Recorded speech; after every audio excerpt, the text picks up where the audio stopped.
Hey everybody, happy 2020. Welcome back to the Walls of CCLP1 review that I've unfortunately have neglected, I have to admit. Couple of things has happened since I last did this, which was November 13th of last year.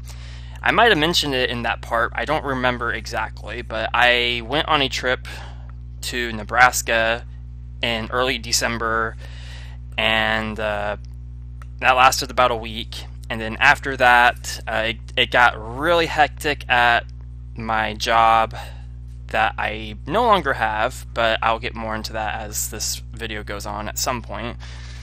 It was chaotic at the old job I had at Chili's, and it ate up a lot of my time. It was making me feeling all sorts of things. It just left me just dissatisfied with wanting to record, like not motivated, I guess.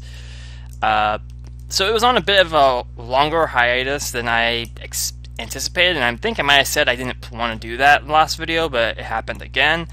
I can tell you with confidence right now that tonight, it's January 9th, at this moment of recording, at 12:17 in the morning, right this moment. I'm going to try my best to record at least two parts. This one and part 4, and if I can go on, I'll do part 5 as well. That way I have at least some kind of content coming.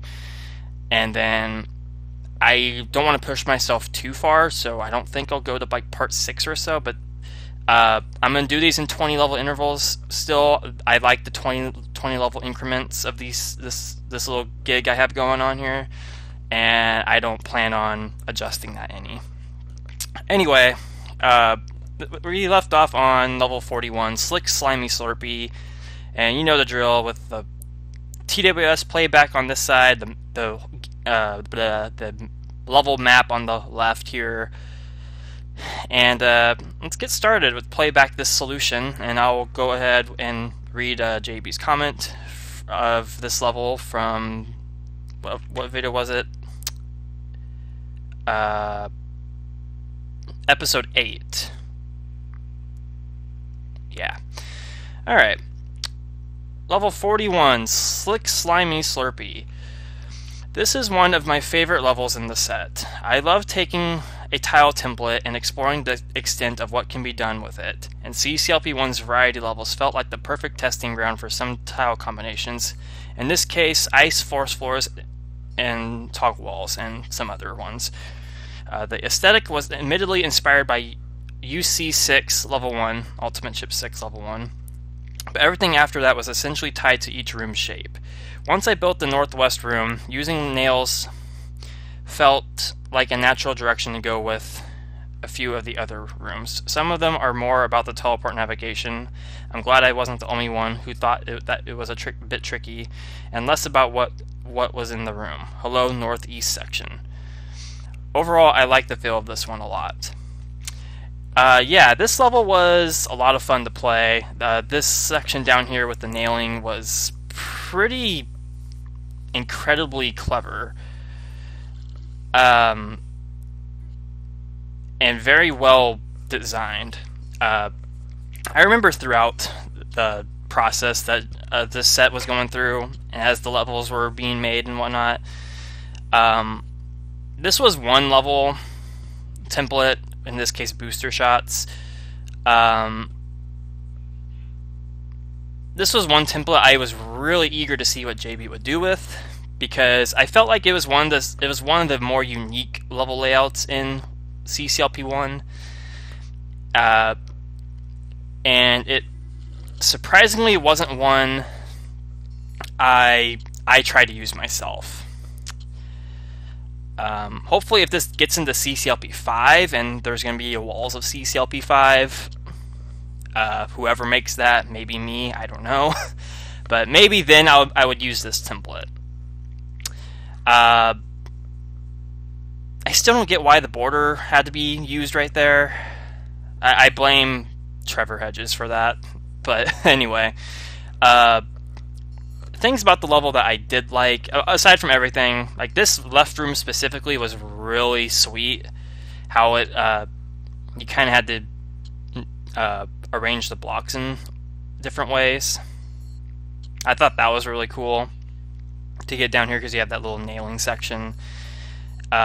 This top section right here was pretty cool as well. And the whole teleporting thing was a little odd at first, but I liked the way it played out. I thought it was really cool. Blobs on gravel are also a pretty nice aesthetic. Fairly underrated one.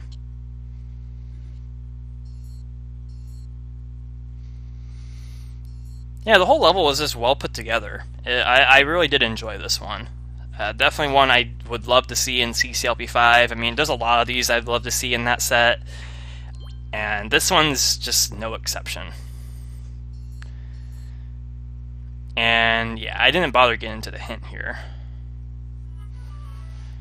Alright, so that was a successful playback. So now we can move on to, let me do that. I don't have my keyboard plugged in, because it's plugged into my other laptop, which is another thing I have, by the way. Room of Requirement, which uses teleport, what was it, teleport trouble? I think it was. I want to say that's what it used. Now this one, I was absolutely blown away by this just existing, or this being made by JB, all in all, because this isn't the type of level I would expect out of him. He tends to, like, when I think of JB and his level design style, I think of open-ended levels with a lot of open space and stuff, because he praises that quite a bit from what I've gathered over the years. And I never expected a cluttered level like this. Like, this whole room right here is all the level is, really, and then this whole random backwards L-shaped stuff is, well, it's just there because it was there in Teleport Trouble. Nothing can be done about it. But yeah, this level was really, really sweet. Like, this is yet another one I'd want to see in CCLP5 easily. This comment is actually a long one. It might actually last the whole. Nah, it won't last the entire time. I'm so glad you liked this one. This was yet another level where I wasn't sure how the reception to it would turn out. I've been wanting to build a Sandshaker-esque challenge for the set since I started construction on it last year, or in this case, the year before now. But I wasn't sure what level would work for it.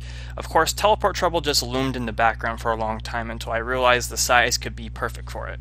One of the issues I often run into when constructing puzzles for CC is that there's a bunch of ideas I want to use, but fitting them all together could be a messy process that turns out as an unsolvable level, and slowly evolves into something more reasonable, which can sometimes lead to an awkward solving experiences depending on how the evolution happens. For this level, I wanted to make sure the player could see the variables at play, including finding the teleport early on, and deducing that a partial post was necessary. Glad you liked this one. I wouldn't mind seeing it in CCLP5 either.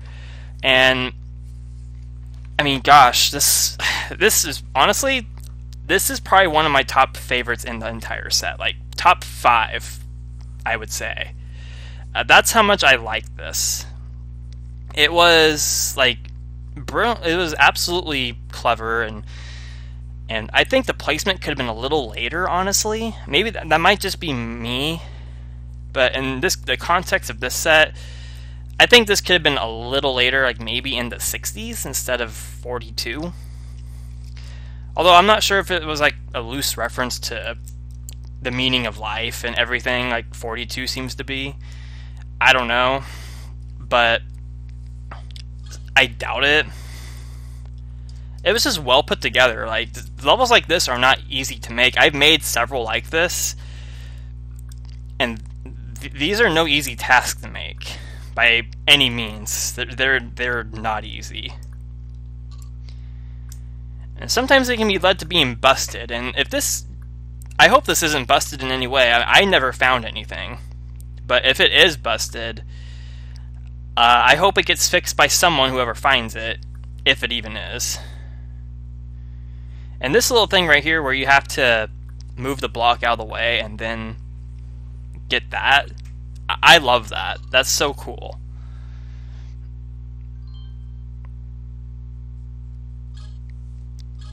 And then the fact you use the block for a partial post is also pretty cool. I think I got tripped up by that as well. But I love the fact that it exists. Like, it's not just for reaching the hint. It's actually for getting to the end.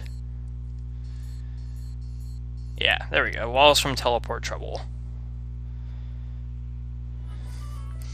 Alright.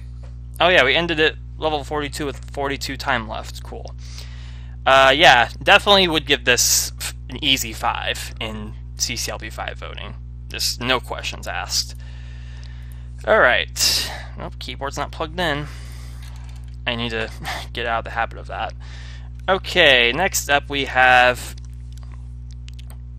reticular formation, which is asterisk, I think is the name of it.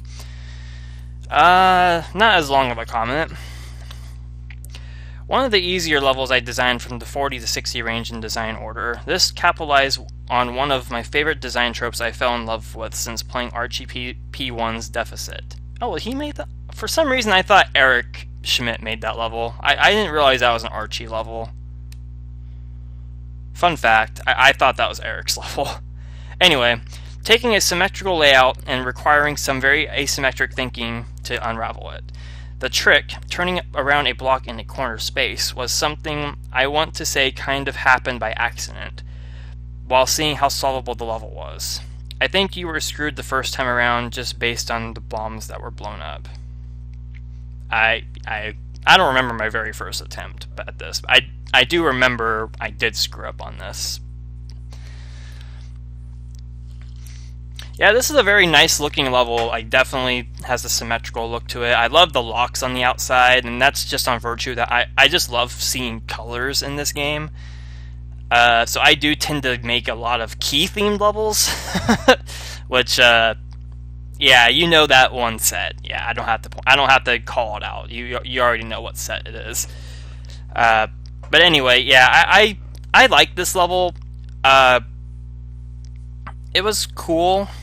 It might not be one I would be like super excited to see in an official set, but I definitely would give it a high rating anyway. Like maybe a 4. Like I want to give it like a 1 or a 2, maybe a 3 depending on the content that's submitted for CCLP5, which is probably going to be even higher than what it was for CCLP4 voting or submissions.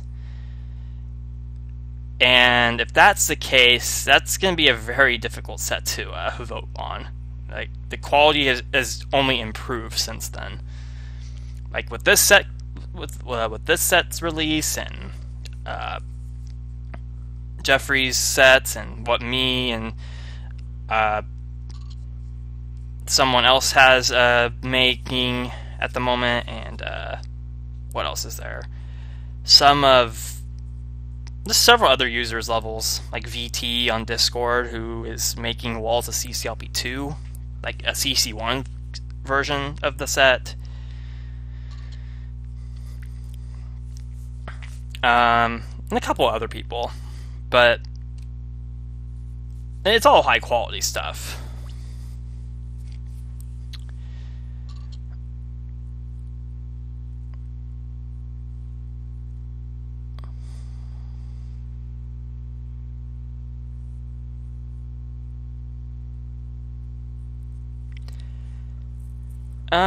Yeah, not much else to say about the level, so I guess I can take the remaining time to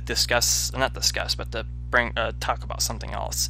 So, yeah, I have a new laptop. I got it from the friend I visited in Nebraska, actually. He purchased it for me to do some gaming with him.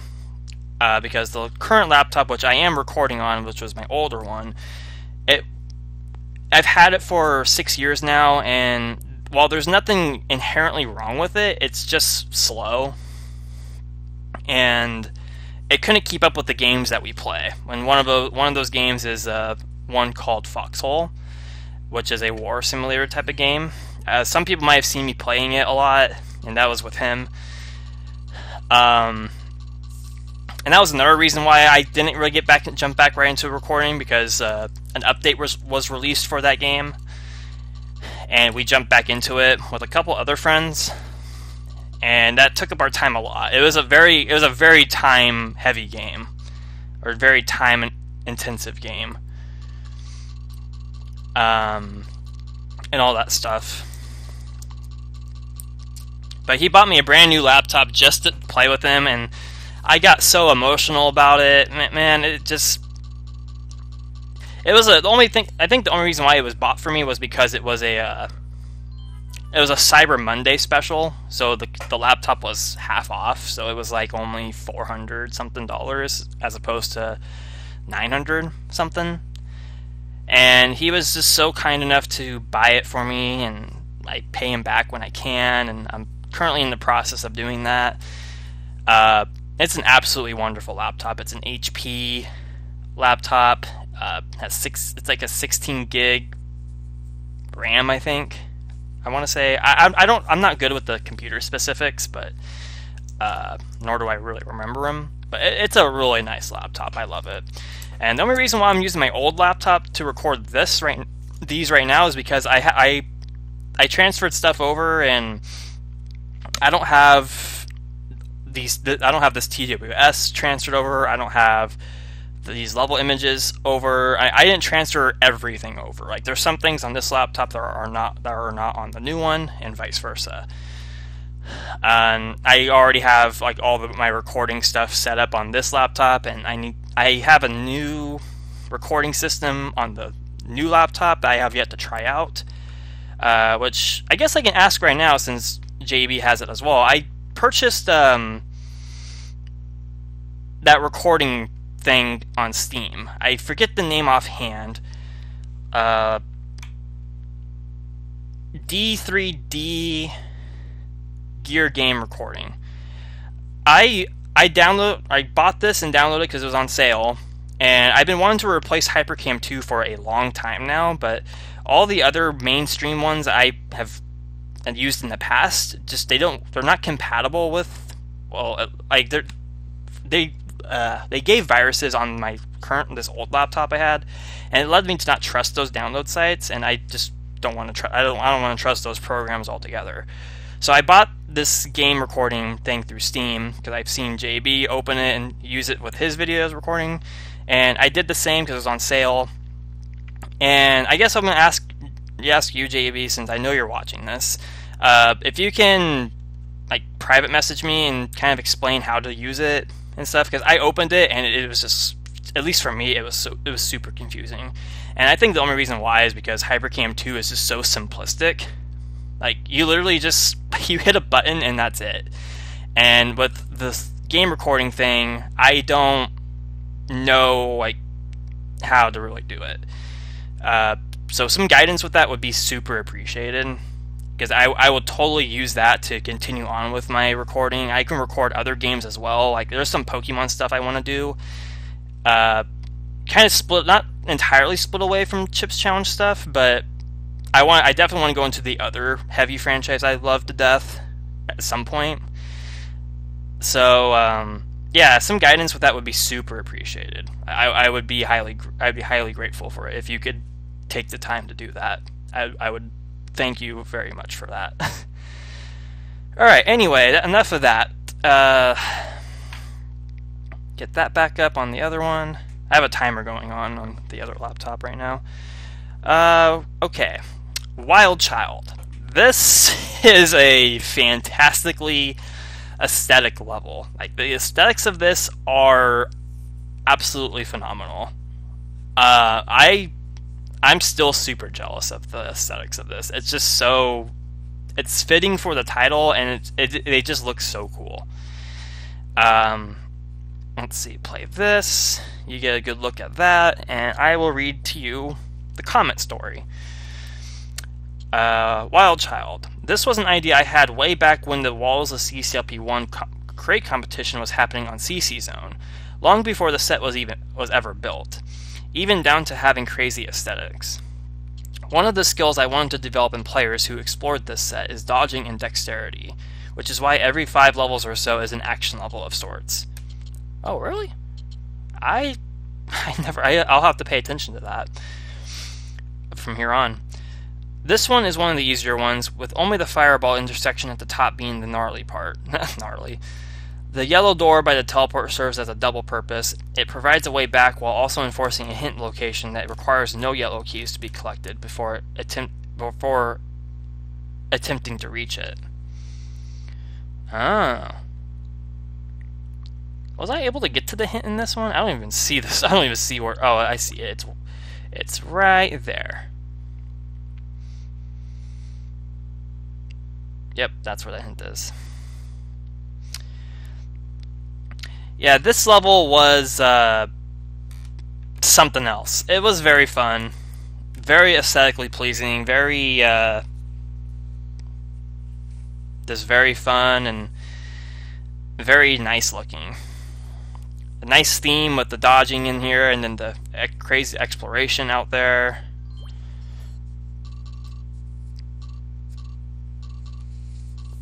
Oh yeah, I guess if you don't collect the yellow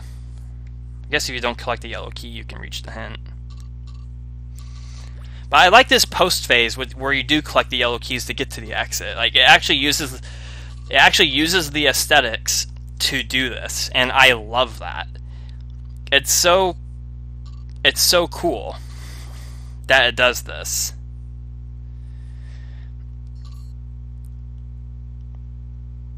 And I absolutely love it when levels like take advantage of the aesthetic and actually let you explore outside it. And yeah, this was a fantastic level. Another one I'd love to see in CCLP5. I would definitely give this high props for getting into that set easily. Okay, I'm gonna have to skip to the next video since that's the next set of comments. Episode 9. Oh, there's his comment right there. And it looks like I did another 4 levels in this video. That seemed to be the average pacing I was going on with the Let's Play, was 4 to 5 levels, and sometimes 2 to 3, and the occasional 1 level videos. Alright, let's see what we got. We got Diagon Alley level 45, which used the walls of Assassin. And this is a long TWS, so I might not actually watch this whole thing. I might speed this up. Let's see here.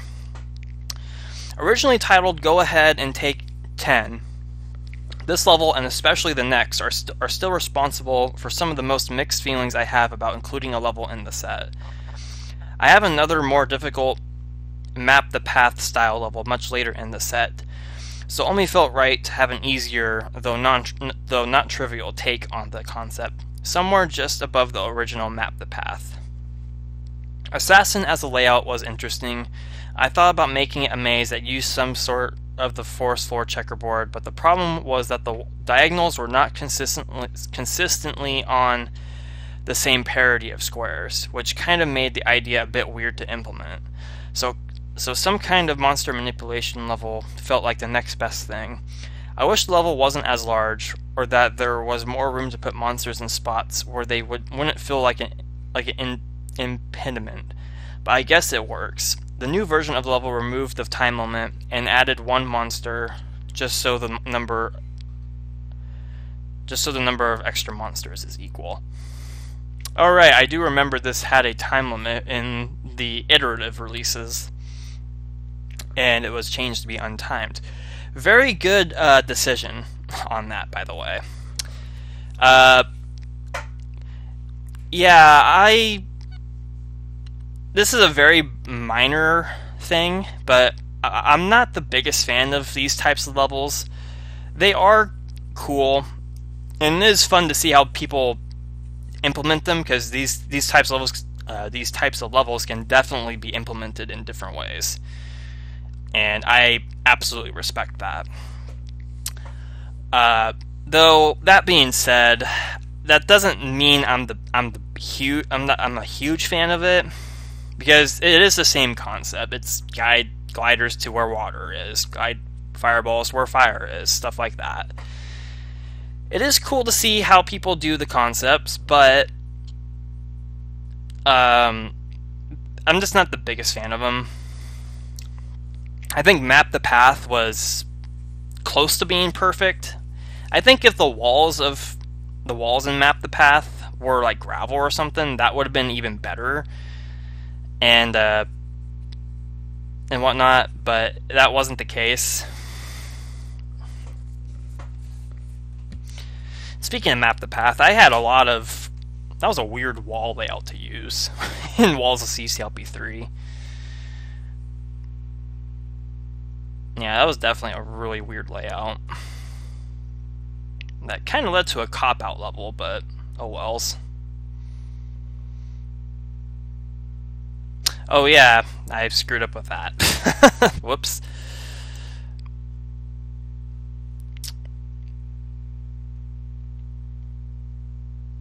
I know there's another level that uses these walls. I think it's called Nitroglycerin below 273K or something. I think it's supposed to reference both nitroglycerin and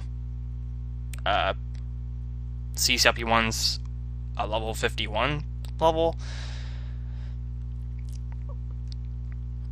I thought that level was, in terms of wall layouts, I think that one is a little better, because it was a different kind of maze. And yeah, that monster collision was actually pretty sweet. I wonder what would have happened if I didn't get that right? If I didn't time that right.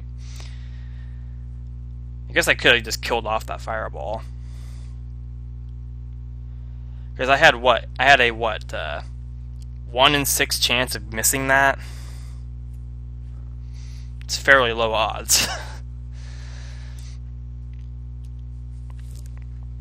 Or fairly high odds, I meant to say. Yeah, this level was despite my feelings towards these types of concepts, I did have fun with it. If I didn't have fun with it, I would just say that. I just didn't have fun with it, but I did enjoy it. I mean, nearly every level in this set. I can't say I have a level in this set that I truly dislike or hate. Hate's a strong word, so I'll just use dislike. Or I have negative feelings towards.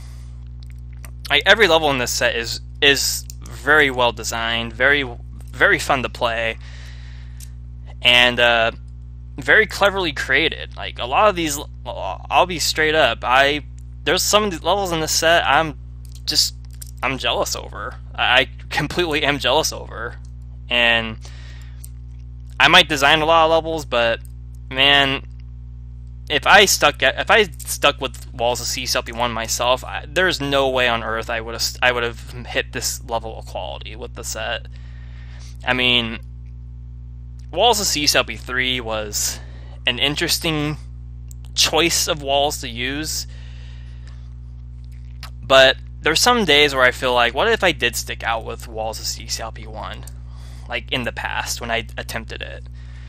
You know, I would have been the first one to get a Walls Up set done. I would have been the one that used CCLP1, and maybe that would have inspired JB to do CCLP3 or something. I don't know. And it makes you think, like, the little things that occurred and what I chose not to do and whatnot that led to stuff that has happened today. You know, this set exists because Walls of CCLP4 happened, and Walls of CCLP3 happened, and stuff like that. And now Walls of CCLP2 is happening by someone else, and someone said they were doing Walls of CC1 as a CC1 set. I don't remember who it was, but I haven't heard about that in a long time. It's been months, and I don't know if it's even a thing.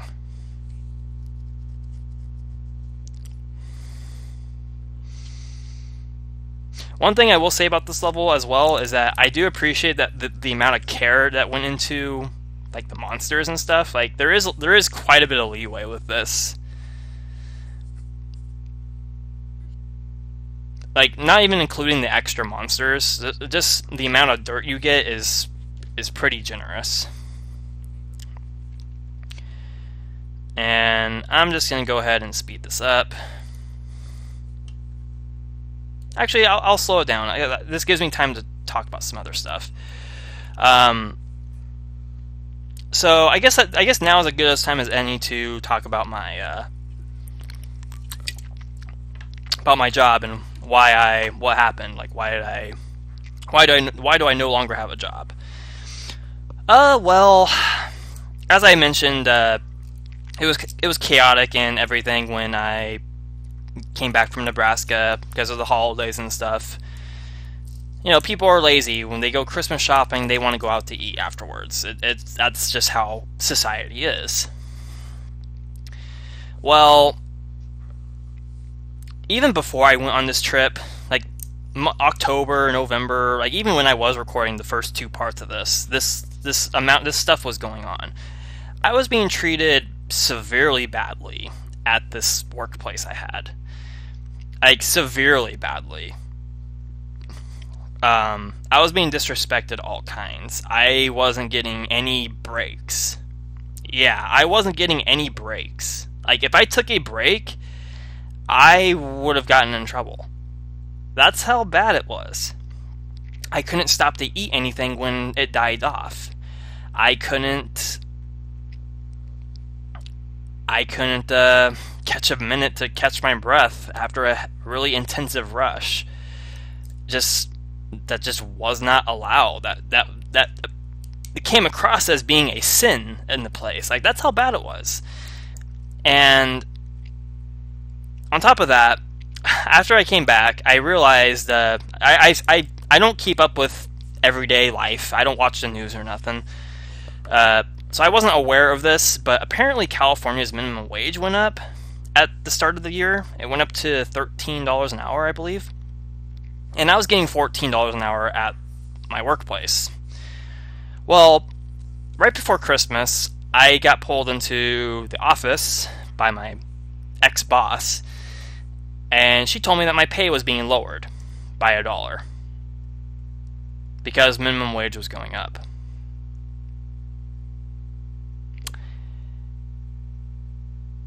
You tell me what kind of sense that makes. My pay is getting lowered because the wages of the state is going up. That doesn't make sense to me. And it wasn't just me. It was everyone that was a cook. That's how it was. And when I got this information, that just completely killed my desire to work for this company. It completely killed it. And I will say I was getting tips. There was a tip split for people that cooked and people that served and people that ran food to tables and stuff like that. There was a split in tips. For the tips that were made throughout the day, it all got split up evenly at the end of the night, and we all got a percentage of it. Well, that went up. That percentage rate went up, but the pay rate per hour went down. And that, in my head, that told me I was making less money. And I didn't really care about the tips because that's completely goodwill. That's things people don't have to do. That shouldn't be something you should rely on. And the fact that the company was basically doing that just didn't sit right with me. So my desire to work for the place was already shot. But I toughed it out. I worked through the Christmas season. I worked through the New Year's season. And I even stayed a couple days after the fact. I thought, maybe I want to give it a chance. Let's see exactly how much I will be making every 2 weeks. And I was just being treated so badly. Like, I was getting snapped at for nothing. I was being accused of being on my phone. I was getting accused of stopping and taking a sip of water. I was being accused of being on my phone. I was being accused of just standing around and not going fast enough. There was zero appreciation. I wasn't being acknowledged when I called things out what I needed when I was working. I always had to go get things myself, and it was just so bad. And I was getting threatened and getting fired, endlessly. I think within December and January, like the first week of January, I got threatened to get fired 4 times. All for dumb, stupid reasons that didn't matter. And I kept thinking back in my head, like, I don't need this. This job was making my mentality so bad. Like, it was driving me insane. I couldn't eat because of how bad it was. I couldn't eat. I couldn't really sleep. I couldn't really think straight. And one day, I think it was last Sunday, I was scheduled to go in at 3:30, and I had no desire. I just said, I can't get myself to go in. I couldn't change to get ready. I couldn't do it. I just said I had enough. That was it. Because that night before, that was like the 4th time I got threatened to get fired, because I was being accused of something that wasn't true. And I just said, screw this, I'm done. And I don't have another job lined up, and I was aware of this, but my health is way, way more important than any job. I was raised with this mentality that no job is worth your health, because no job's is gonna pay for your health bill if you get put into a hospital. So I felt like it was gonna get to that point if I stayed, and I have no regrets leaving. I might not have a job, but I'm taking advantage of this time to kind of relax and first and foremost, eat food. Like, actually eat food, like home cooked meals, because the food at Chili's is not the best, in my opinion. And I just got tired of it. The treatment was just so bad, and I couldn't do it anymore. So that's what happened. So at this moment in time, I do not have an active working thing, but I am going to go back into door dashing, which is kind of like a side hustle, and I'm going to like self-employment side hustle, stuff like that. I don't know if it's available in I imagine it's available everywhere in the country, but that was something I was doing off and on throughout having the job, because it is good extra money, and you can make a living off it if you're smart about it. And with the help of some friends who guide me through the financialness of it, I'm pretty sure I can manage it.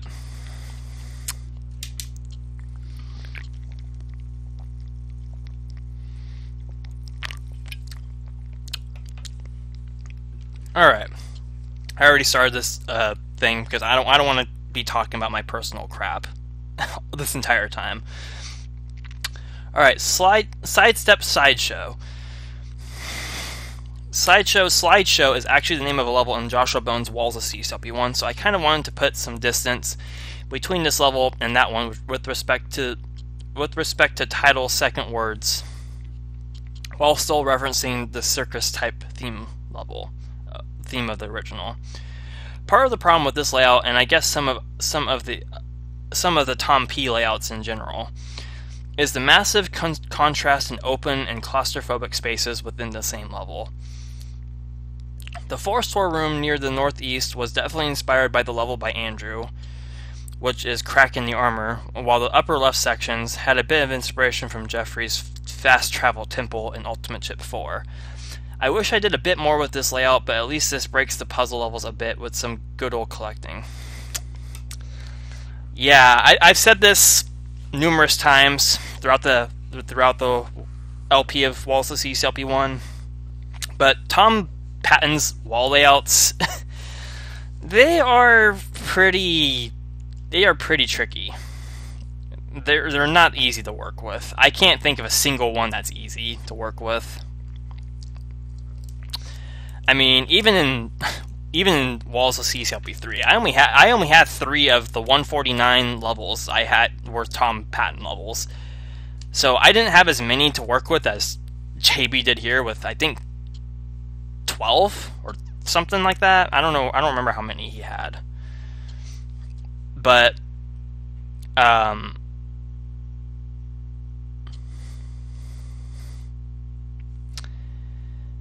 yeah, even with the 3 I had in CCLP3, those 3 were not easy to use. by any means necessary. That said, though, I do like what was done with this. No, there's nothing wrong with a good old force floor level like this. And I kind of did this with Oxide Station in Walls of CCLP3, which used block and keys walls. And that had a very minimal wall layout. It just had the border and that little cluster of walls in like the bottom right. Like that was it. And like 2 sparse walls and somewhere on the left.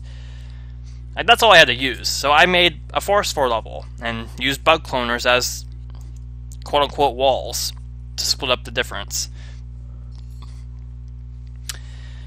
And yeah, this definitely broke up the pacing of levels. Like, I think forest floor levels like this are underrated.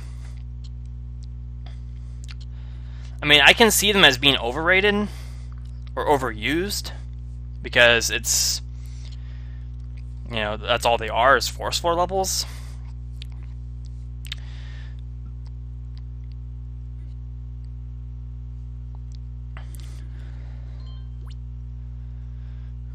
But I still found this fun. This was a nice, relaxing level. Nothing I would exactly want to see in CCLP5, and I think even JB can own up to that. But for the pacing of this set, it was nice. It was definitely nice to play. All right, level 47. Which I will pronounce correctly since I didn't pronounce it correctly initially. Petricor. I'm looking at the pronunciation because JB was generous to leave it in the comment here. Alright. Petricor. After playing ping pong in the Outback from a work-in-progress version of Walls of CCLP3, I had this idea for a maze where you had to deduce which direction balls were facing based on hazards around them. And there's the pronunciation, which refers to descent after the fall of rain. Oh. Was one of the few level tiles I had wanted to use for CC2, but it felt even more perfectly here. The aesthetic and the messy layout of generic ice levels seemed to fit, and making the outside a bit less ball infested and with less dirt paths seemed to complement the overall look. I kind of wish I made the right side of the chip area a bit trickier like the beginning, but it's alright. Alright, let's go ahead and watch this back. I did love this level. This level I absolutely loved. Ping Pong in the Outback was another one of those cases where very super minimal wall layout kind of led to it being created. And yeah, this type of maze concept is very awesome. Like in one of my newest project of level design, I actually really want to make a level like this, but I don't want to rip this level off entirely. So I've kind of told myself not to go with it, even though I really want to make it. It's definitely a very confusing thing to read, but it is really nice. Yeah, this is one I would want to see in CCLP5 as well. Like I said, there's a lot of these I absolutely want to see in that final set.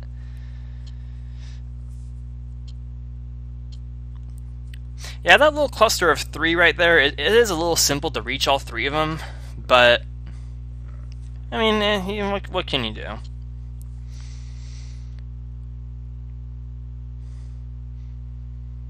I must have looked for the hint on this level to take up this much time.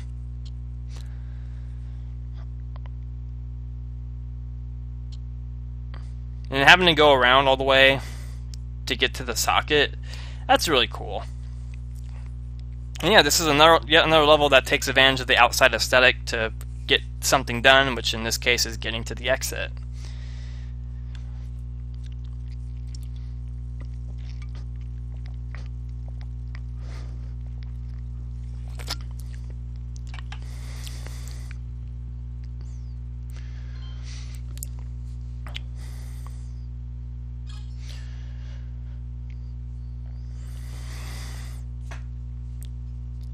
And I think, yeah, I think we actually have to go all the way around to get to the end, which is pretty sweet.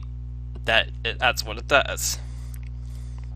Yeah, I have to say, I love how the pink balls are used in this level. I think it's a very neat aesthetic. And it definitely does create like a different perspective of mazes. And I love the blue locks in the corners, by the way. I know that references Mika's trope of things in blocks and corners. I have yet to make a level out of a Mika template.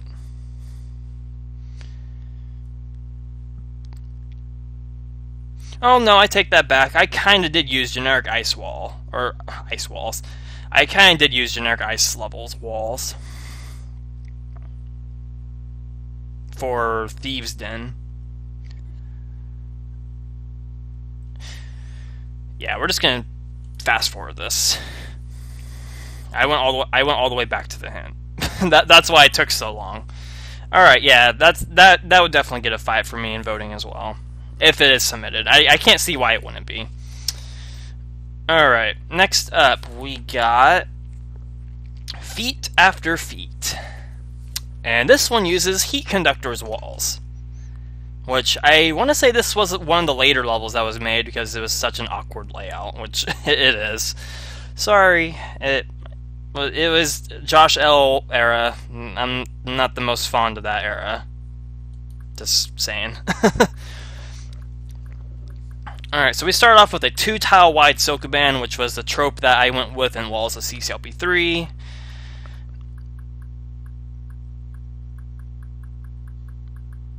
And I still don't know why I had such a fascination with those.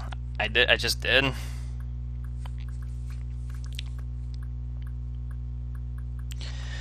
Alright, comment here. Sorry your keyboard gave you trouble here. This was the first of quite a few campaign-style levels I created toward the end of the set's development. One thing I tried to do with the levels that was... Okay, I completely butchered this. One thing I tried to do with the levels was turn non-linear layouts into linear ones, and vice versa. Which didn't always happen, but it did here. I'm proud of quite a few challenges here. The tank Sokoban is one of my favorites I've made by hand, and I think the teeth paramecia area works well for the size. But the boot section is a case of wanting to use the layout of the 4 walls in some interesting way, while the rest of the layout didn't quite work for that section. Looking back, I wish I didn't add the monsters to that area, since they feel a bit like filler and can be a bit distracting. Monsters in the boot area. Oh, that must have been removed in an update, because I don't remember those.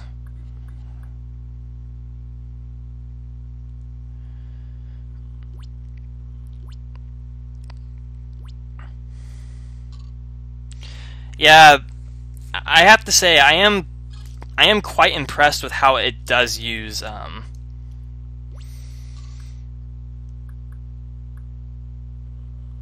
am quite impressed with how this uses an open level and makes it a linear one. That's something I thought about doing with a couple of CCLP3 templates. Like Floating Plaza comes to mind when I say that. Before I made, what was that level called? Capim Town? Yeah, before I made that, or before I decided on settling with that, I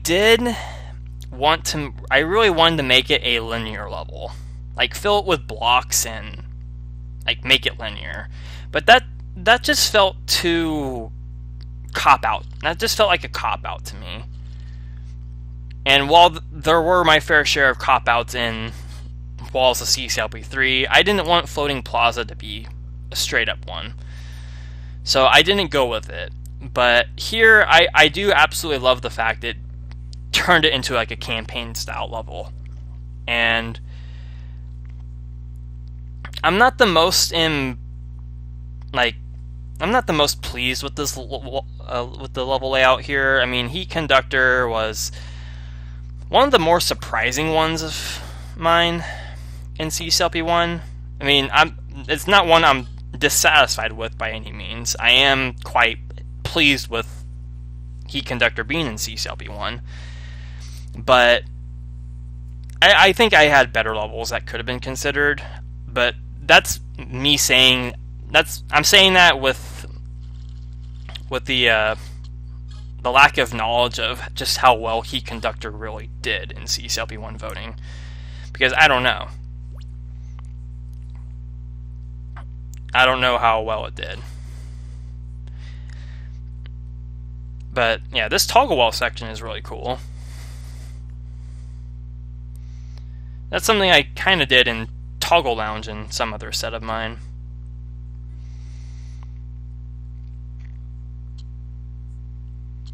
And a nice little blue wall ice section. That's pretty cool.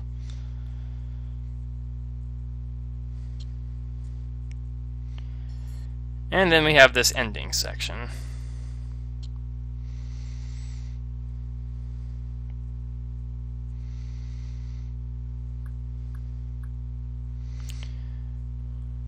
I do like how it does use the uses these little rooms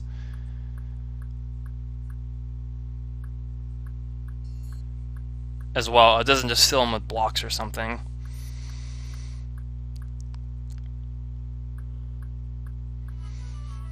But yeah, I didn't bother going to the hint because I already knew it was Heat Conductor. But yeah, that was a fun level. I definitely really liked it. I loved the little sections of it. They were all very fun and interesting. It made for a really nice level. Alright, we got another level here that I have to go to a new video for, which is episode 10, which was an hour long. I think I might have covered a lot of levels in this one. Oh yeah, that's why. Okay. Alright, level 49, Images of Giza. When in doubt, die. Haha. Oh. After seeing your level and the other one, RB3 Pro Keys, I think, based on this layout, I kind of wanted to do something a bit different than a variety level. So I thought it would be interesting to do a level about monster dodging in confined spaces. The Egyptian pyramid angle also provided a nice thematic complement to the claustrophobic feel, which I thought was nice. Previously, this level had an additional section where you had to take a block through some teleports and outside sections. Oversea delivery style, but it was ultimately a bit extraneous, so I removed it and just kept the pyramid. Oh yeah, I made Pyramid Scheme for my attempt at walls of CCLP1. I still like that level.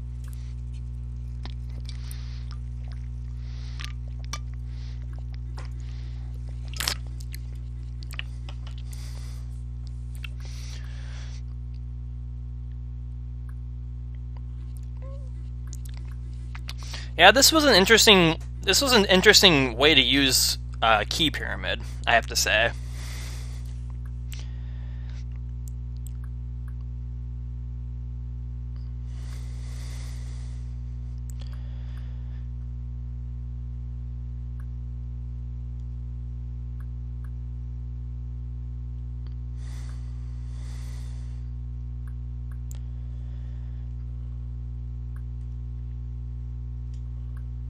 Yep, Key Pyramid.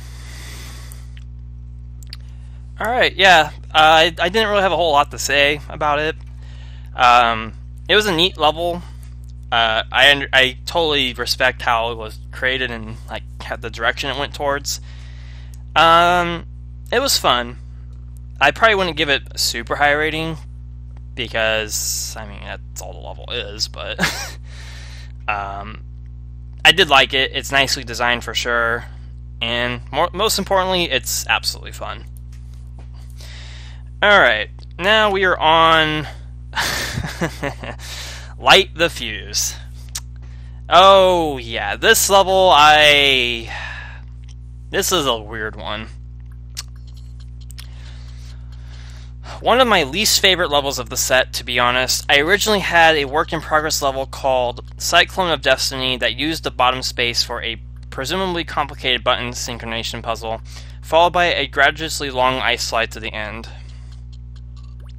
But then Indy made his ice maze based on Twister, so I decided instead to take it in a bit of a different direction and riff a bit on Andrew Minzy's whole world sitting on a ticking bomb, which was a much more interesting level. I don't know, maybe if I made it into a teleport maze, it could have been more interesting, but I already have a teleport maze coming up in the 50s, and it's scaled a lot more reasonably.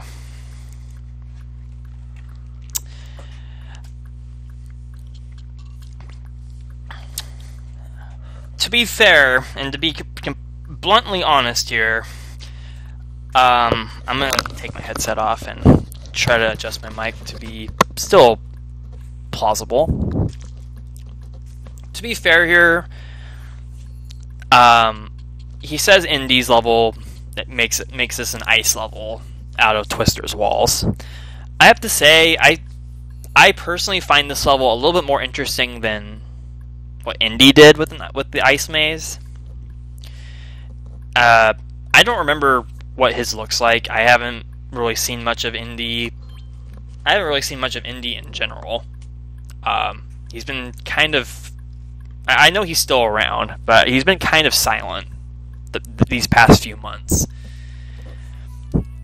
And I personally find this to be a little bit more interesting, just on virtue of it doesn't resort to being an ice maze or anything like that, or an ice collection level. I mean, Twister is probably the most bizarre... I can put my headset back on. Twister is probably the most bizarre level layout in the entirety of CCLP1. I mean, just look at it. It's just so spirally, and then just random alcoves over here. I mean, what... I look at it and I'm thinking, what on earth would I do with this? Like, I truthfully just do not know. I'd probably just block off this entire spiral and just focus on like the bottom half or the bottom quarter of this and make that into a level, and then kind of block this whole stuff off with blocks or something. I mean, I don't blame what was done here. I wouldn't say it was not interesting though. I do think it was fun still, but I will agree this might have been one of my least favorites in the set as well. But it was still fun, and that's the most important part. Now to a level that was absolutely fun, Ski Resort Town. Yeah, this one was a blast. I really loved this level. Alright, Ski Resort Town. Even though this was the 6th to last level designed for the set, it ended up being one of my favorites. I like it when campaign-style levels are built around a theme, and I haven't seen many built around ice, so that's kind of where this originated.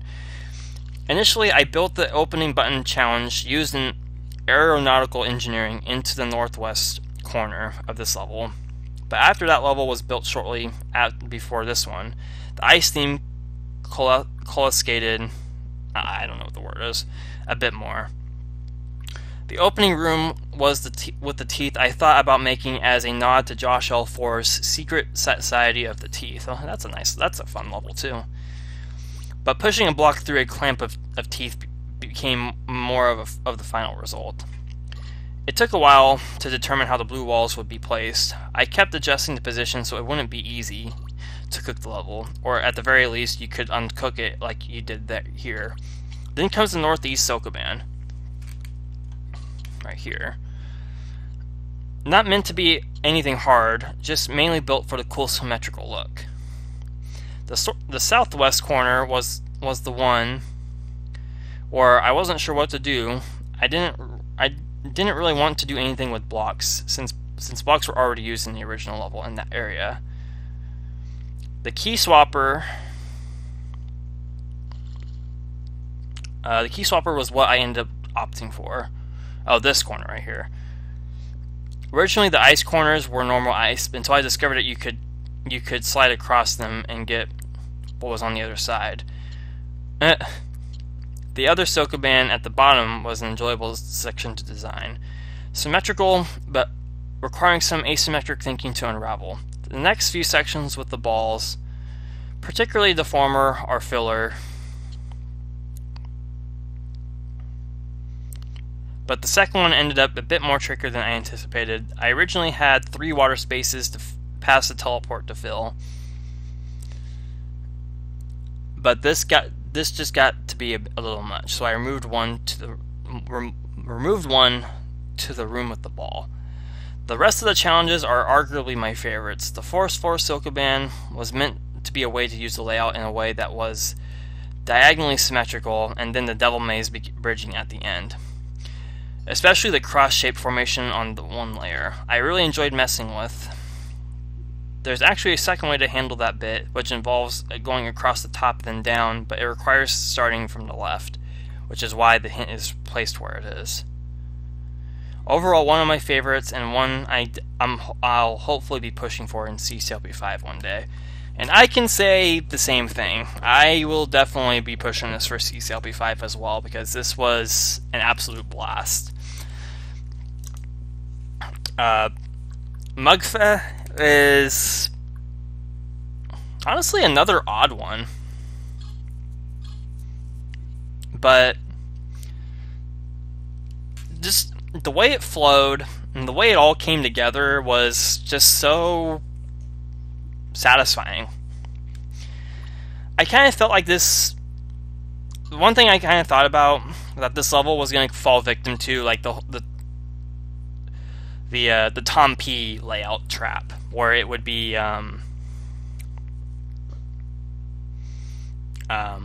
has these big old open rooms and then these narrow passages. Like, I thought it was going to fall victim to something like that, but thankfully it didn't. And this Sokoban right here tripped me up pretty hard. It was a little hard to read, and I don't know if that's the tile set I used, or I don't think so. I've been accustomed to this tile set for years, like a lot of years. But, or just on virtue that it was at the end of a linear level. But I don't hold that against levels. Like, I know some people do. They hold having these big, long, tough challenges at the end against levels that are linear. But I don't really do that. I don't know why. It's just something I've never gotten myself to really do. But thinking on layers like this is something I haven't really seen done before in a non-extraneous way. I want to say Archie's double puzzle did this, but and while I never solved that level, there's a good reason why I never solved it. It's that felt a little extraneous, even though that's all the level was that puzzle. And yeah, I think I didn't get to the hint.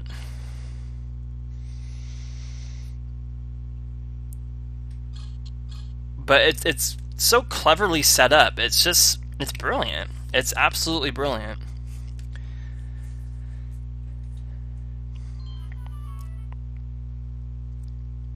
And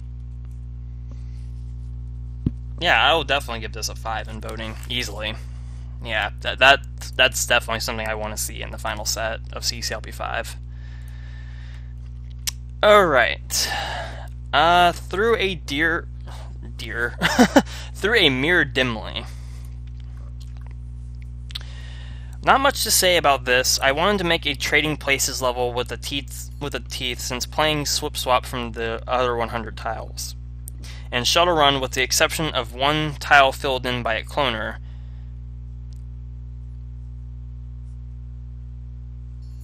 seemed to be an ideal layout for it. Not my favorite concept, but I like the space for it. And it works. It definitely works for the layout. I've seen different takes on, well, maybe not entirely different takes, but I've seen different implements of Shadowrun's walls. I remember seeing some level that used this layout. I don't remember what it consisted of. It's an interesting level. This kind of felt like something Zane would make. I don't know if JB will take that as a bad thing or not, but it felt like something he would make, because I want to say he made quite a few levels like this.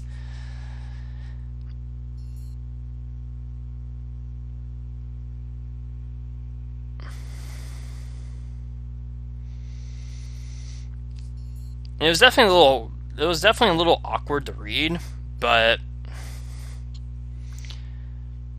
I liked it. And the one cloner tile is not really much of an issue. I mean, that's like the easiest thing to add. If you want to add walls to a wall template, clone machines are the way to go. I'm giving a thumbs up for that. Ooh, JB uploaded a new part to his CCLP1 voting. I'll have to watch that after. Well, the one night I'm going to commit myself to recording multiple parts, and that comes up. Oh, JB, why? That's so tempting to watch right now. Oh, I will later. But yeah, I like the level. It was fun. Alright, Sand Through the Hourglass. You guys... Oh, man, this level gave me grief in the LP. Oh my gosh. It was torture to get... Well, not torture. That's extreme. But this was something else to get through in the set. Holy crap. I'm so glad it got placed later than level frickin' 24, because that was a bizarre level placement. No offense to JB, but that was a really strange placement for a level that was this difficult. At least it was difficult to me. And maybe I made it harder on myself, I don't know, but it definitely had to get placed later on. And swapping it with Terra something, I don't remember the name of it, but the Conveyor Craze smaller scaled version level. I'm glad that those two got swapped.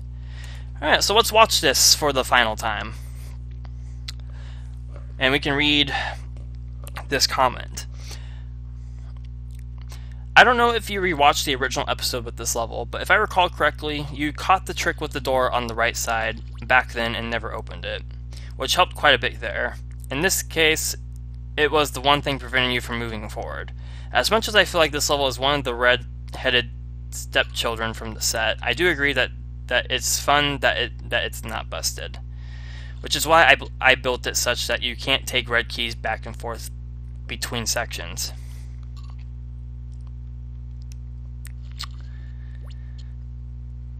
I recognize you can get to the hint only by doing the bottom section second, but I like the idea of putting an exit in the middle, so I kept it.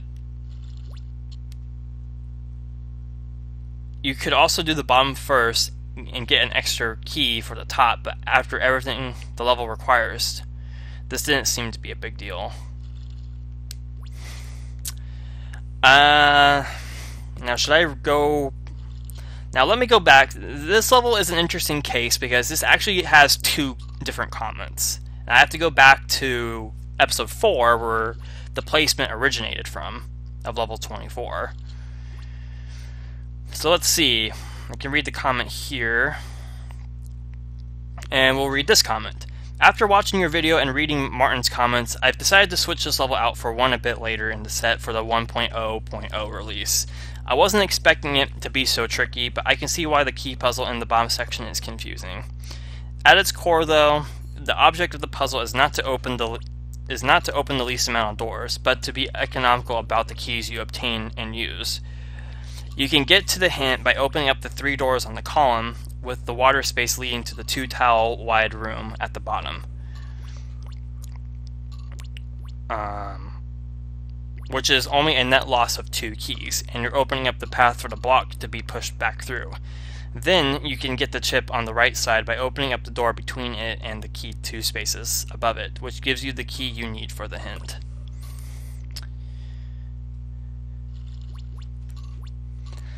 Alright.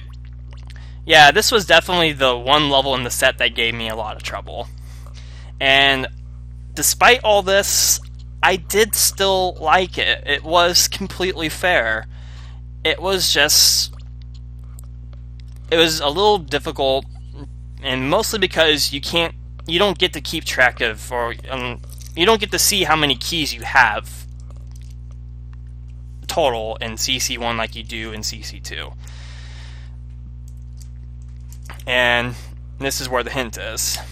Yep, time suspension.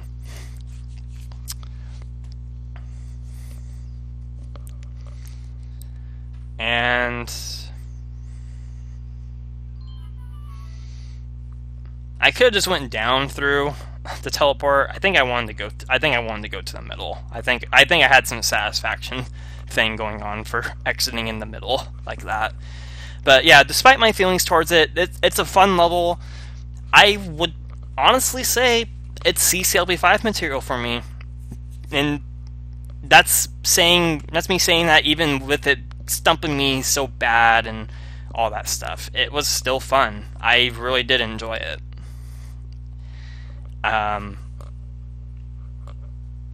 was definitely something else. It was a force to be reckoned with, and I heavily underestimated. All right. Let's see. Next video, episode 11. Got 4 levels here as well. It's cool.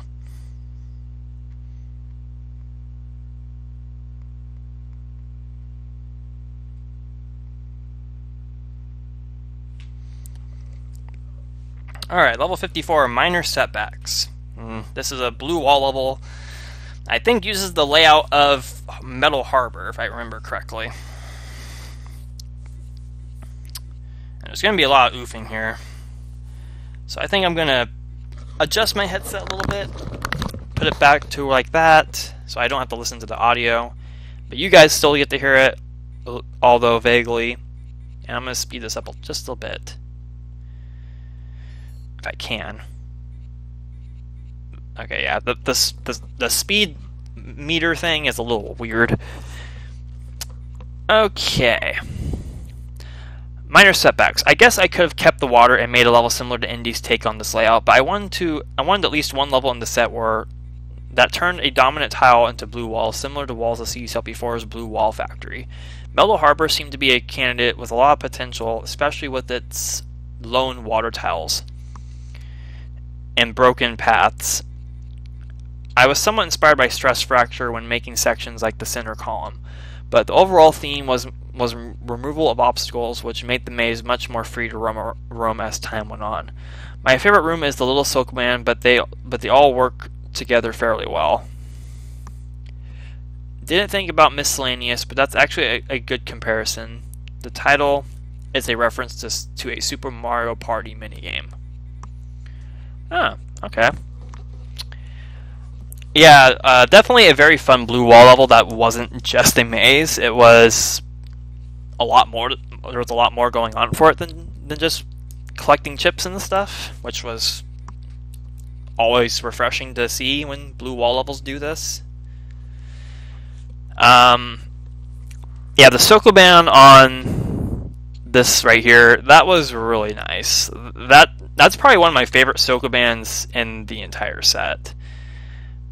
And there's a lot of them in this set, and that's one of my favorites because it's so simple looking, but it is simple. I mean, once you see that those pop-up walls under all those blocks, you can kind of gather how to go about pushing them.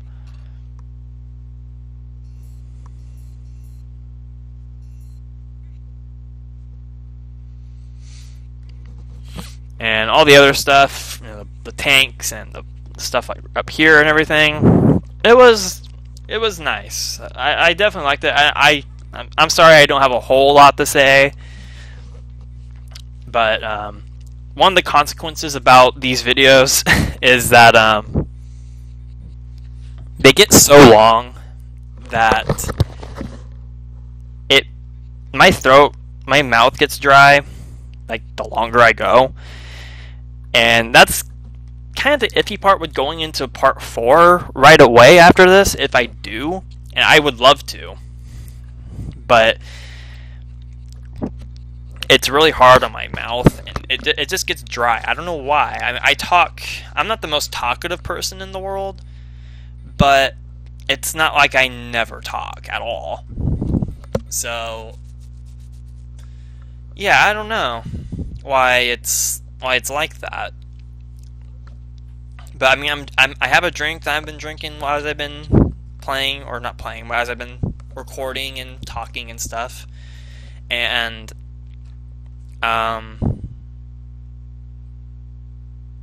yeah.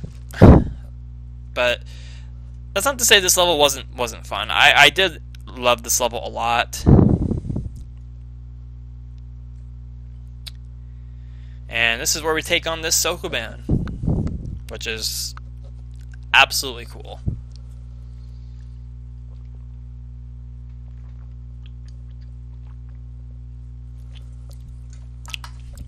So I remember right, you push this all the way over here, and you push this down, and you push this left, and then you push that down. So it's more of an ordering puzzle. It's more of an ordering puzzle than an actual Sokoban. Or I guess this one down first works as well. Go on, go down. See, this is why CC1 is cool. That puzzle would not work in CC2. It just wouldn't work. And it's unfortunate because pop-up walls under blocks is something that I think needs to be seen more often in sets. I mean, there's a few in CCLP4 that do it, like Clay Tunnel, for example, but that's not really using them for like a puzzle. And I don't know, something like that would be cool to see. And I see that, you know, it can create inequalities because links you can block slap and stuff. That's why it's a shame that it doesn't work the same in CC2, because, you know, you can't, well, I don't know. But it's one of those things where it's underrated, but there's not much you can really do about it because it's, you know, it's a inequality issue with links and stuff, with block slapping and stuff, because you can just ignore the pop-up walls for the most part. I don't know about this one in particular. I remember there was one level, I think it was in CCLP4 voting actually, I think it was called Medusa from Chip 56, where that level suffered from inequalities with block slapping because the puzzle was trivial, or the puzzle was non-existent because you can block slap and gain extra blocks out of it, I think.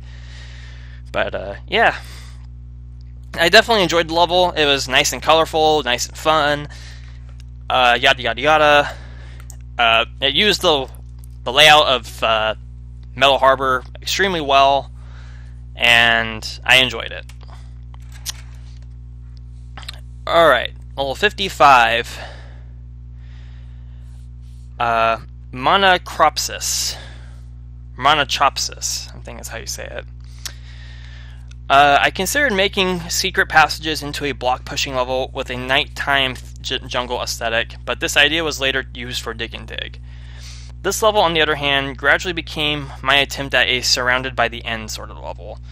Originally more purely dodging focused, the aesthetic was the first thing for which I wanted to lay the groundwork. Then it became a matter of implementing paths and figuring out what kind of monsters or dodging to include.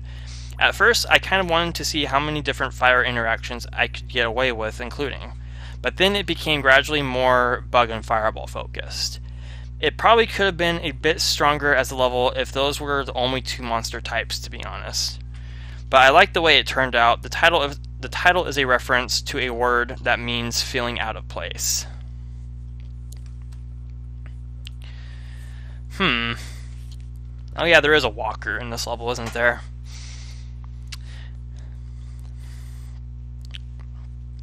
And there's some pink balls, and then there's that paramecia at the top. And, you know, I can kind of agree with the fireball and bug comment.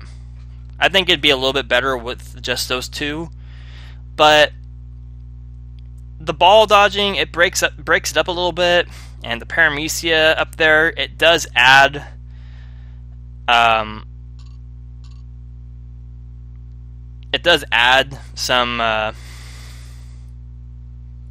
challenge to the other starting section, which is pretty cool. This wasn't my favorite level, but I will applaud where applause is due, and the aesthetics are magnificent. Exit checkerboards are always really fun to see,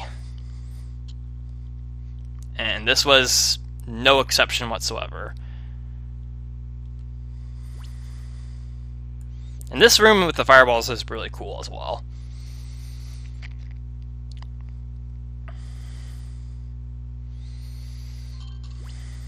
And I went to the hint for some reason. And I just randomly walked around for no reason. Alright, I was weird back then. Alright, moving on. I did like that level.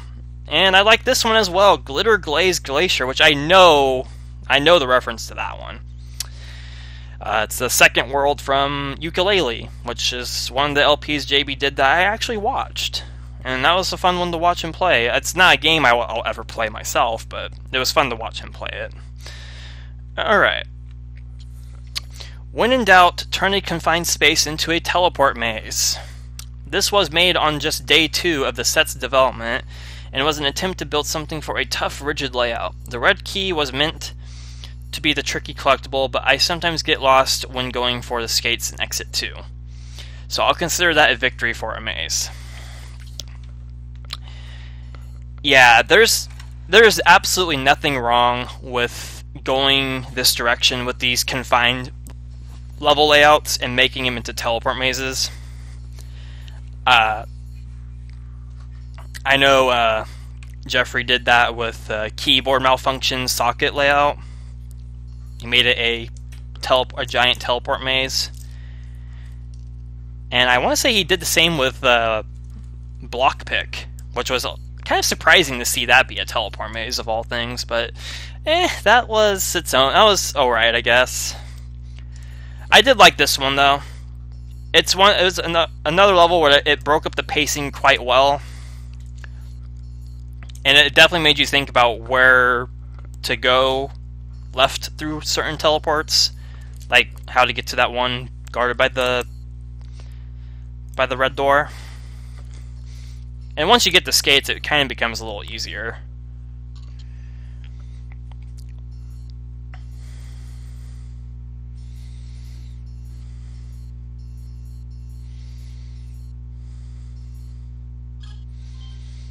And then this middle room is pretty cool.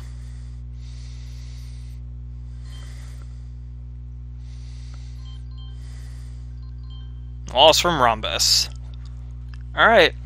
I would go the length and say I would love to see that in CCLP5 as well. It's not the most impressive level out there, but I can't think of a level like this that's been in a CCLP. Like, I mean, yeah, there's Blink, and yeah, there's Cold Fusion Reactor in CCLP4, but that's a little bit different. That just kind of uses teleports as quote-unquote walls, which is I kind of regret letting that get into CCLP4. I think Compactor Reactor was a better one upon reconsideration. But oh wells. maybe CCLP5 compactor reactor can get in. But that is definitely one of the better teleport levels, teleport mazes I've ever seen. Alright, beyond the facades. This level is another one that's in my top 5, I have to say. This was clever as heck, like, straight up. Oh man, this level. For a while, I wasn't sure what I wanted to do with facades. I thought about making a blue-themed level, which interesting enough became the last level constructed for the whole thing. But then I hit on an idea. I wanted to do something a bit unconventional as a treatment for a walls of level. At first, I considered turning a small level into an empty husk and filling the outside with various things. But then that evolved into a new idea. Why not take a fairly sparse filling existing level and build outside of it? The dimensions of facades made it fairly easy to construct a mini challenges set around its perimeter without making the actual challenges visible. And even better, you could blast through the blue walls to get there. Even more, I had some ideas from my Walls of CCLP2 crate competition level called Mini Challenges World Tour that I wanted to re-implement into a level I'd release in the context of an actual set. So I lifted most of the ideas from there. I'm only sad that the trap button puzzle with the tank in that level couldn't quite be built, at least the way it fit in Block Slide's walls. But I like everything else, especially the nail part at the block checkerboard section, which was original design and not copied from its predecessor. Really glad you enjoyed this one. This was just beyond clever. How it uses the original facades like the exact same way, but it builds outside it into a completely different level, which was just outright smart as heck. Facades is the level I used the walls of and made Burial Realm out of, which it did specifically use the layout of facades. But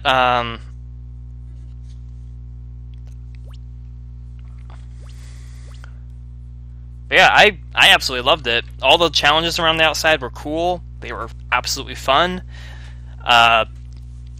This section up here at the top left with the nailing was smart. The teleporting part was cool. I mean, everything out here was really awesome. Without a doubt, one of my favorites in the set. And this is an easy pick for CCLP5 for me. And not just because of the contents out here, but the fact it references this level, the original facades. And just imagine a CCLP5 where you get to this level and you basically start in almost the exact same spot you did in the original facades. I don't remember where you started at in the original facades actually, but you basically familiarize yourself that it is facades. You're like, why am I back in this level? And it'd be like a kind of like a blast in the past type of thing at first, but then you go outside it and then it's like, holy crap, there's all this new stuff out here. And you're like, holy crap, this is so cool. Like, you thought it was facades, but it's not. So it's one of those things. I think that'd be super cool to reference in an official set that's way, at least in terms of numerical order, is way past CCLP1. So I think it would be absolutely cool to see it. I'd definitely give this a 5, easily. Alright, only this level and 2 more to go, and we're going to call it a video. Let's see here. Episode 12.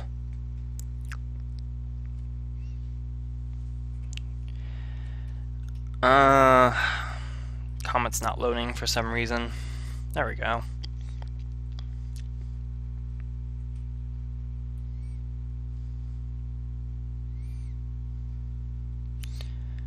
Oh yeah, I named this episode "Your Wish Is My Command." I think JB wanted me to upload a video, so I did. I think that's the context behind that title.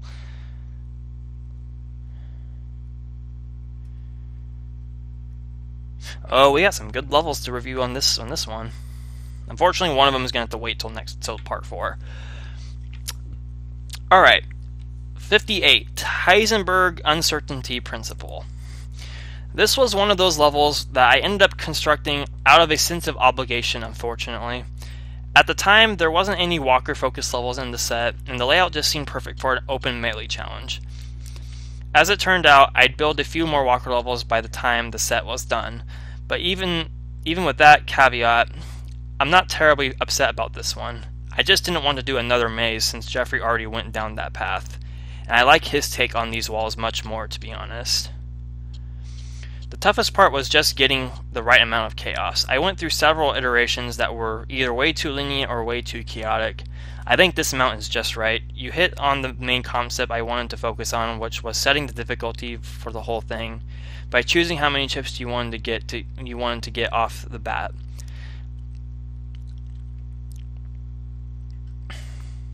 You could just blaze through with the buttons pressed to begin with, or you could play it safer but take more time. Yeah, this is a level template that I not super recently, but a couple months ago, I did build a level out of these walls, and they are pretty awkward to use. The level I made out of these was a glider guiding level with a bunch of chips out, like this whole open space out in where these scattered walls are. Had all these chips, and there were some that formed alcoves with sockets surrounding some walls, and you had to guide gliders across water to bombs to get blue keys.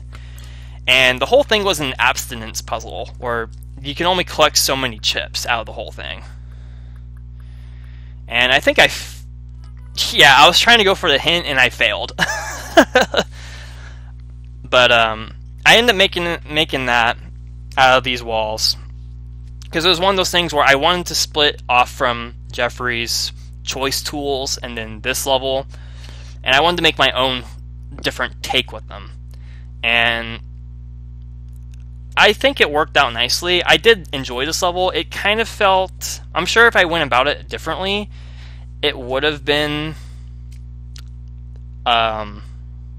more chaotic or more messy, I should say. But I like the difficulty option a lot. It is cool that there is a difficulty option, and it was fun, all things considered.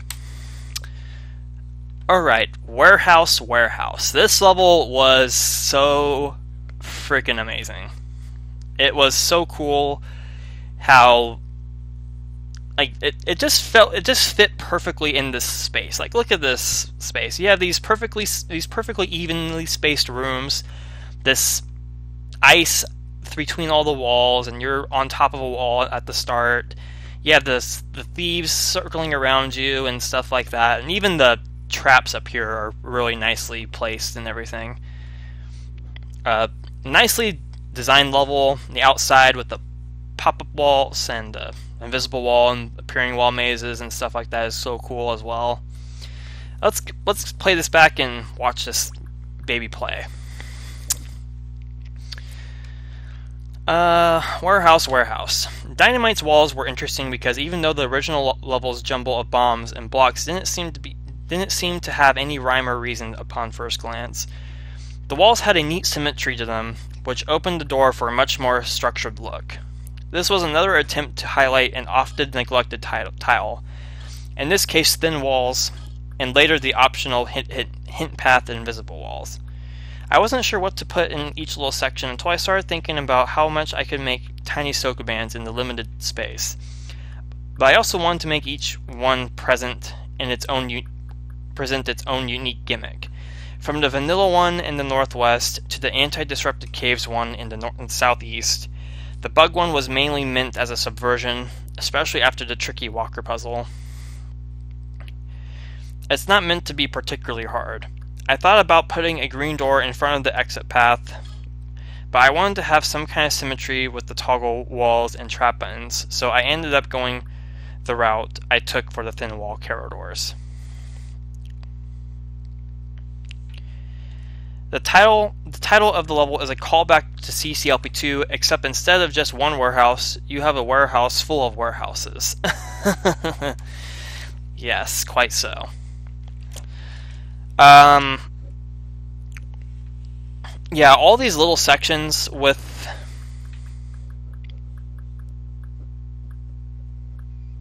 the Soka bands and everything, they were cool. I love this vanilla one up here. That was nicely placed.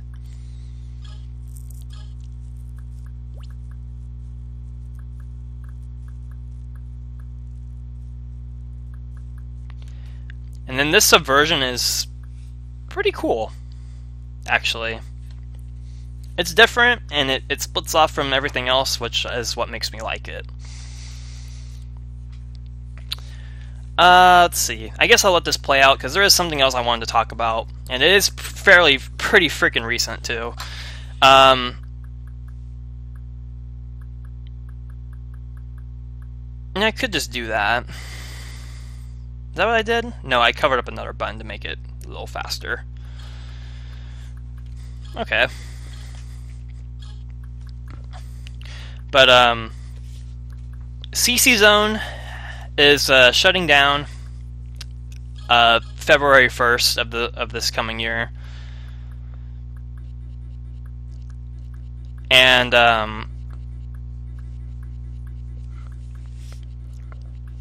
oh yeah, I was stuck in this thing for a while, because I didn't realize this was the exit path.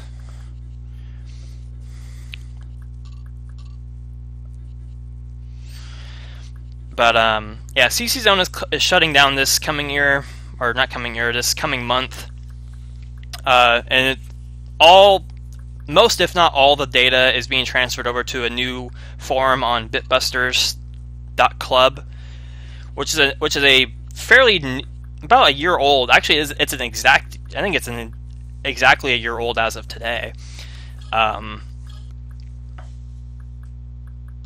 Because everything was being transitioned from Wikia to bitbusters.club to split off from Wikia altogether and kind of revise the entire wiki and combine all the sites into one, like the scoreboard site, the forums, the wiki, and several other different things, resources, stuff like that.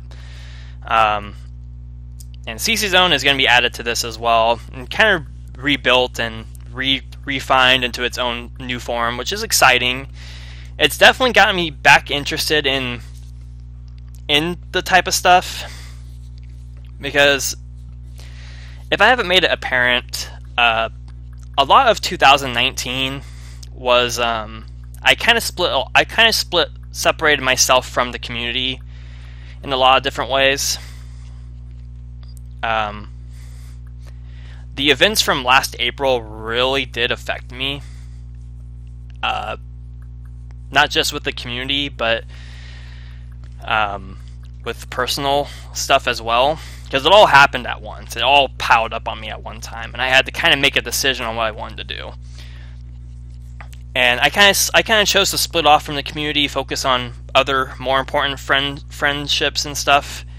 Thus, where I went to Nebraska to visit my best friend for a week, and I mean, again, I absolutely loved over there. It was so nice. It was so peaceful to get out of California for once in my life. Is going out on my own for a change, and no family, no work, no commitment, no nothing. Just get on a plane, go halfway across the country, and just forget about everything for a week.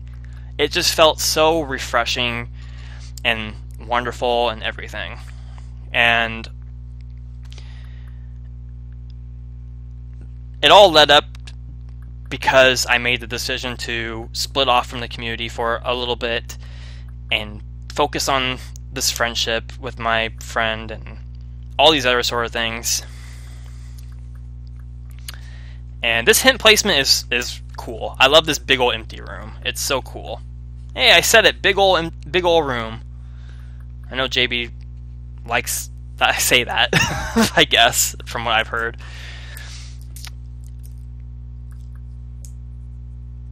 But yeah, that completely changed a lot of things, and I'm hoping this coming year I can kind of not refamiliarize myself, but kind of rebuild stuff with the Chips Challenge community. I feel like a lot of last year I was the bad guy. Like I was being treated like the bad guy for some reason, and I don't know why. I don't even know if that was the case.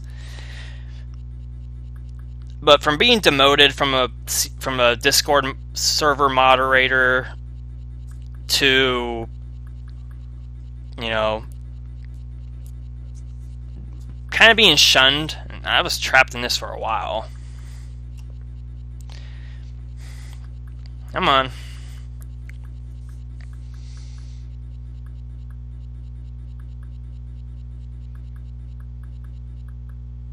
Finally. Wow, that took a long time. I've gotten over it. I've gotten way over it, so don't think I haven't, but that did affect me a lot, and I'm hoping one day, someday coming up or something, that maybe that can happen again, because I do care about the community. I never stopped caring about it. I mean, if I did, I would have just flat out left, like, a long time ago. But this game has a special place in my heart. I just can't drop it cold. I can't cut it cold turkey or anything like that. I mean, it's always going to be a part of me. It's what makes me who I am as a person. Whether it's designing levels or doing these LPs or just talking with people that love the game as well, you know, I can't get rid of it. And I'm hoping I can reestablish and form some kind of trust and whatnot back in the community, if I even need to, and kind of just become more important and everything, because I care about this game, I care about the community, and I want to do more for it. You know, there's not a whole lot. I can't build sites like Tyler or Cowman or whatever. I can't optimize like James or Jeffrey or JB. I can't program like Moonman or anything like that, or Pie Guy. I can't do those things. I don't have those talents or abilities like all you guys have. My talent is solely in level designing. I have that to rely on to make me, to identify myself. And that's why I design so much. That's why I do these LPs, because no one else, aside from JB, no one else is doing them. And I feel like that's not enough to really show my importance in this place. And I want to rebuild that. I'm hoping this year I can, because last year I felt like it just got destroyed. It fell out of my grasp, and I don't know what happened. It's in the past now, but hopefully I can do something about it this year. Alright, last up for the video, we have red, black, and blue. And since I have the full map open, I'm just going to go ahead and point this out. BRBLEL. I took a screenshot of this a long time ago and shared it with some people, and they found it hilarious. I know that wasn't intentional, but I found it hilarious. That's how it spells, LEL especially. Alright, red, black, and blue. I love the nod to red, green, and blue. I love the theming. This was a super fun level, and easily one I want to see in CCLP5. Like, very, very easily. Almost as easily as Beyond the Facades.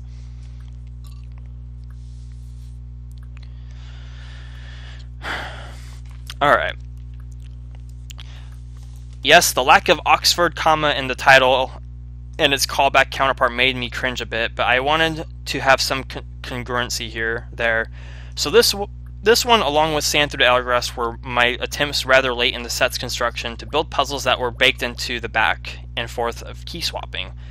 I'm glad they ended up providing a little bit of challenge. The red door section I made sure to make solvable through some logical means, which you definitely picked up on. The blue doors, on the other hand, are a little odd in terms of viewing the chips at the top, thanks to the wall pattern and black hole, which led to the teleport inclusion. Thankfully, that's blue too. As it turns out, I completely overlooked the ability to leave those doors and do some key swapping at the end. It is actually possible to do the end sequence with just 3 blue keys. One of the doors you open could be left closed. The intended path for the glider at the top was to do a loop before going into the teleport. For some reason, I thought this was necessary so that you could just grab the 2 blue keys in the nook next to the teleport, but I'm actually glad it's slightly busted the way it is, as it allows for a little more flexibility. The opening room was the final thing I built for the level and is a reference to something that will come a bit later in the set. You'll know when you see it. I actually don't remember what that level is, but we will find out sooner or later. But yes, this level was an absolute blast to play. I kind of figured Black Hole would be one of those oddball levels to use as a wall template, because Black Hole as a level just seems so weird. Like, I honestly feel like Black Hole only got into CCLP1 for the story element. I don't know if that's true or not, but I really do believe that's the case.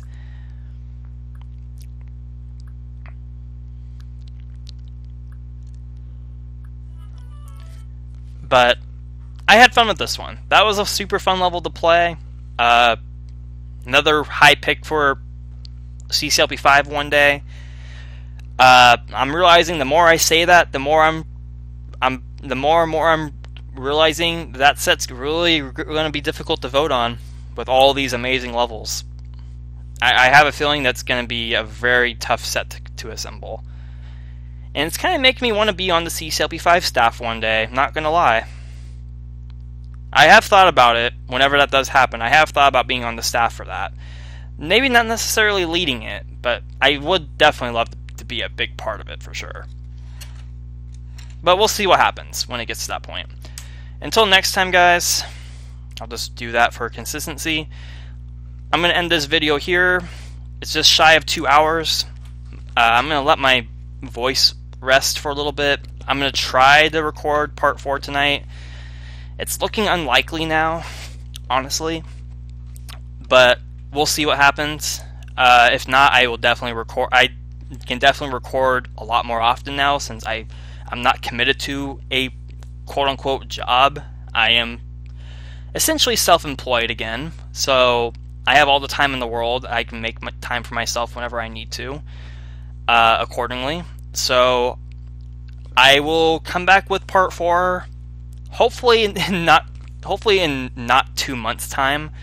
I do promise, I pinky promise you, it will not be another 2-month wait. I apologize to JB and anyone else who has cared enough to watch this stuff for the long wait.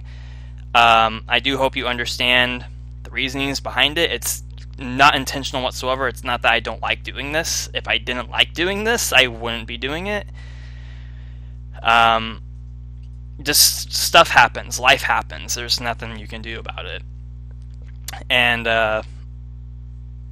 if I do take more than 2 weeks to get part 4 out, do bug the hell out of me to get it up and recorded.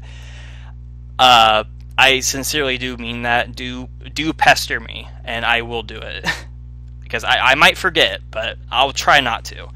But until then, guys, thanks so much for watching and putting up with my stupidity and my bizarre wait times and stuff. It does mean a lot. These aren't super important videos, but they are fun to make, and I know they have some meaning to some people. And hopefully I can make more in the future. I have some plans in mind to LP after this, but we'll get to that when this is done. But until then, I'm going to start watching this CC2LP1 video that JB just posted an hour ago. At least a little bit of it. And we'll see what he has to say. I don't know what it's the Dominion pack, it looks like. And I don't know if I have any levels in that, because I haven't played it myself. So, yeah, we'll see you guys next time for part 4 of this, where we'll cover levels 61 through 80, because that's 20 levels. So, see you guys then.